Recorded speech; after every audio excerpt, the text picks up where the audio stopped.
What's up, guys? Life by TCG. This video, Unified Modern, just split the finals of an 18-team event at a local store. Public holiday today, so taking a bit of a break from work. The deck that I play, the only deck I have in Modern right now, only deck I've ever had really, is Affinity again. So, a bit of an odd build. You can check out my last video on that. I played the exact same main deck as that previous video. So that was a deck that I played in the side event of GP Singapore, which was December of last year. So I literally haven't even updated it for a few months. And I don't want to spend too long on it because it's the same as before. So let's just get right into it. So 8 2-drops. For obviously a 4 Ravager, 2 Master, 4 Vault Skirge, 4 Signal Pest, 4 Bomat Courier, all the 1-drops, 2 Memnite, 4 Ornithopter, 4 Mox, 4 Drum, 4 Cranial Plating,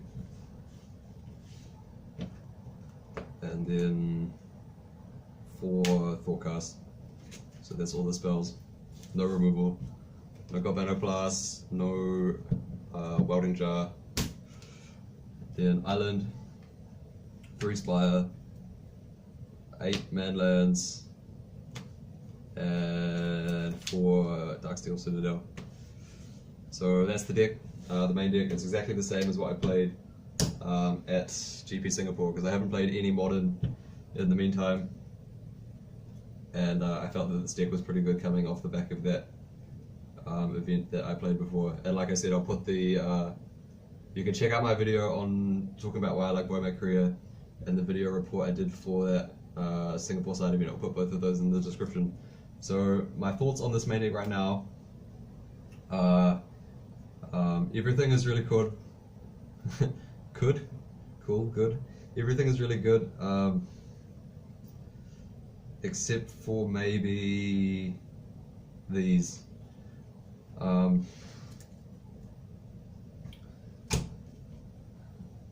So I had all the Etched Champions in the sideboard, right? So before I talk about this, I'll just get the sideboard out.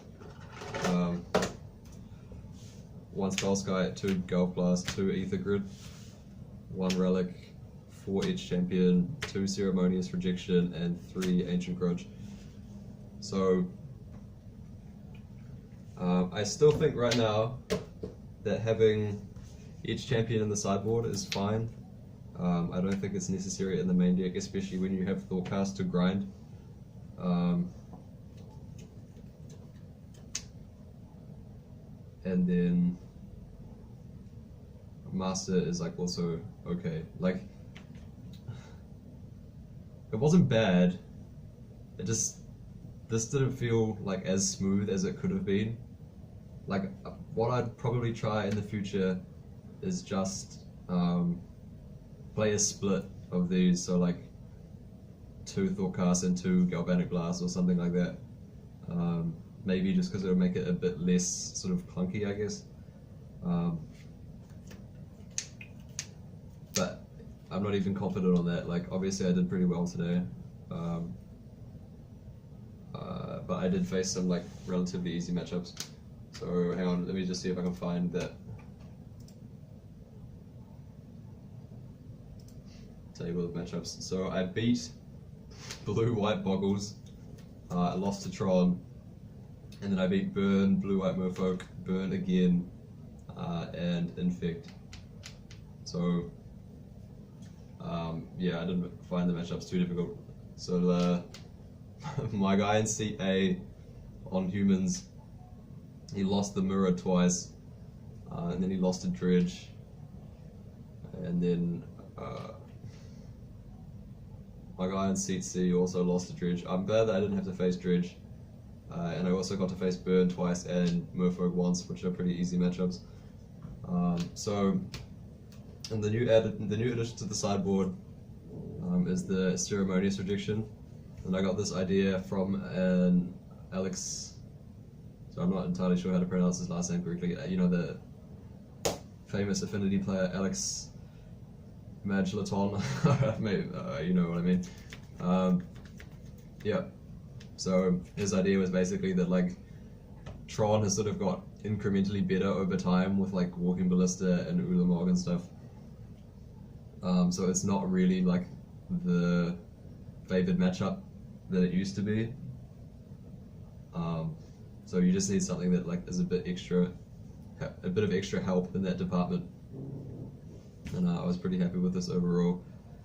The one Spellskite is also something that I'd cut recently, but I added it back because I got a heads up from my teammate that there were going to be a lot of Boggles players, and then I did play against Boggles once and burned twice, so this was actually the perfect card. I just never drew it. So, and then the rest of the sideboard is like pretty standard from what I've used in the past. Playing only one relic is basically like sacking your dredge matchup. You can't really win with this configuration versus dredge. So if that's going to be a factor, or you don't like that idea for your views on your local metagame or the whatever metagame you think you're playing in, then you might have to adjust this to put some more graveyard hate cards in. I guess I was just lucky to dodge it because my teammates played against it twice, so that worked out well for us. So yep, wouldn't really change too much about this. Maybe the 4 Thoughtcast 2 Master is like slightly wrong, but Bomat Courier still really good. Alex's argument about getting the nut draw 2 mana on turn 1, so you should play more Welding Jars, I'm not super convinced about that. Like I said, I think every other card works really well.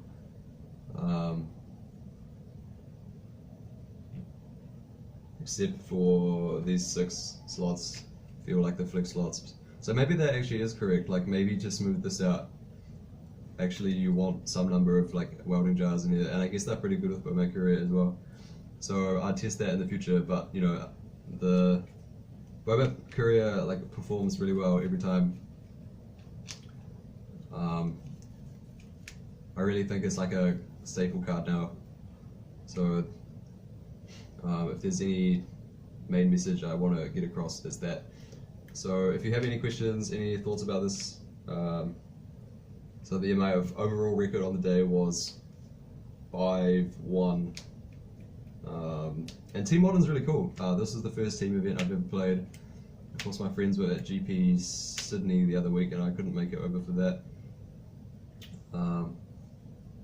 But you know, you do have a lot less communication than I thought. You know, you do concentrate on your own game for most of it, but there's enough discussion that it makes it more interesting and a bit more fun to hang out with your friends and like work together. So definitely recommend team events. Definitely recommend this list. Any questions, comments, let me know. Like and subscribe, blah blah blah. This is Li-Fi TCG signing out.